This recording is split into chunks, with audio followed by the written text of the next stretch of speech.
Hello everybody, welcome back to the channel. Today, me and Dizzy are going to be taking you through our beginner's guide to Canicross.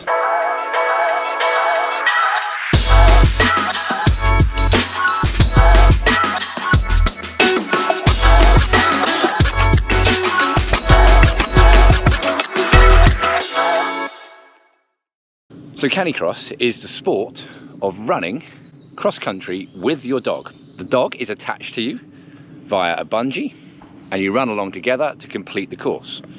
Whether that is just running in the woods on your own, whether that is running with a group, or even taking on other Canicrossers in a race. So let's talk about the most important part of Canicross.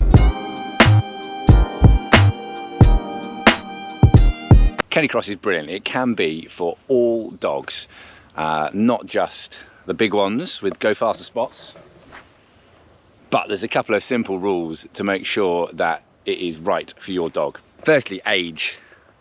Generally, we don't start running with the dogs until they're at least 1 year old. I didn't start running with Dizzy until he was 12 months old. And then we didn't start racing until Dizzy was 18 months old.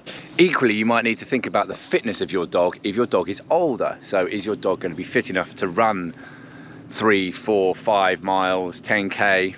So if your dog is older, you might need to check as to whether it is going to be fit enough to run.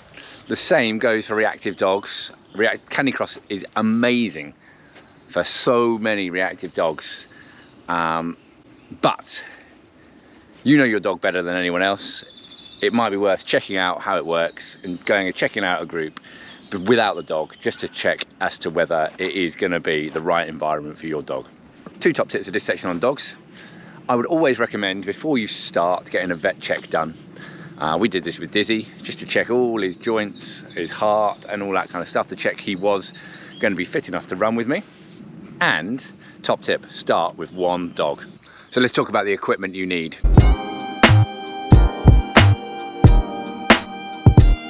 Let's start with a harness. So there's loads of really good information out there about which harness might work for you and your dog.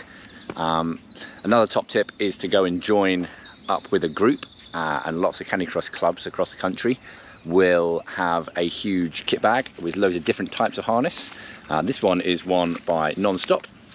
We've used this the whole time and it really works for Dizzy, and it works for strong pulling dogs.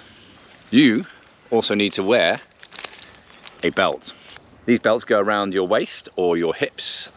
This one, again, is more of one that you wear, a bit more like a climbing belt. And that then attaches to your bungee line. Bungee lines come in a couple of lengths. So depending on how much close control you want of your dog, it depends on the length of the line you want to get. So again, that's something to think about. Top tip, if your line has a metal end on, make sure that clips onto the dog's end.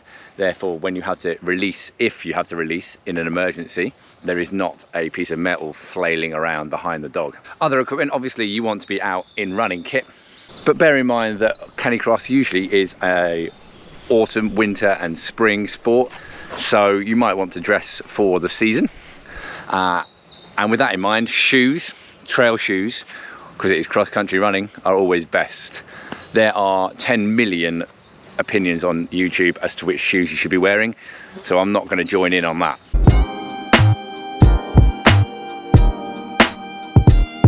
So as you said, Canicross is cross-country, so we are looking for nice grassy trails, forestry stuff, trail running. Generally here in the UK, that means you've got to be quite happy with mud. Generally, we're trying to avoid the road. As you said, it is an autumn, spring and winter sport. If you're thinking about canicrossing in the summer, check out this video for some top tips. But generally, we want to try and get out when it's nice and cool for the dogs.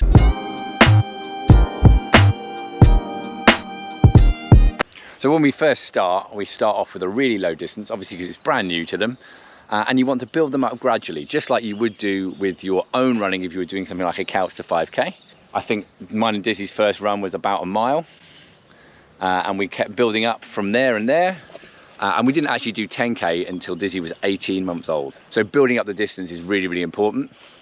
Then once you've built up that distance, then you can maybe go about 5K or so together, then getting involved with other dogs and clubs is a really, really great way to train them to pull. That pack mentality and getting to run with a pack is super, super, super helpful in training Canicross. Thinking about you as a human away from the dog, there's also things you might want to do, such as interval training and long runs to make sure you're fit enough to run with your dog, and the all-important strength and conditioning. I didn't do this enough until I ran that half marathon with Dizzy, and that is when I realized what being pulled by a strong dog for an hour and 50 minutes did to my core. So now I do a lot more strength and conditioning, so that's my top tip for this bit.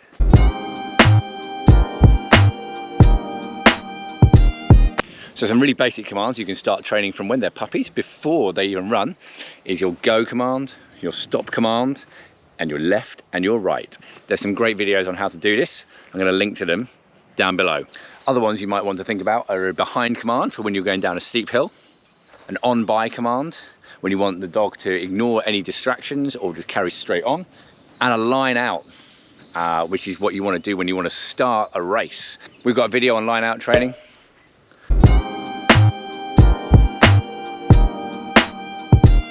So before we go out for a run, we want to avoid feeding the dog for at least a good couple of hours beforehand. When we get to the run, obviously we all know we want to warm up. So a good warm up with a human is good. The dogs also like to warm up, especially when it's cold.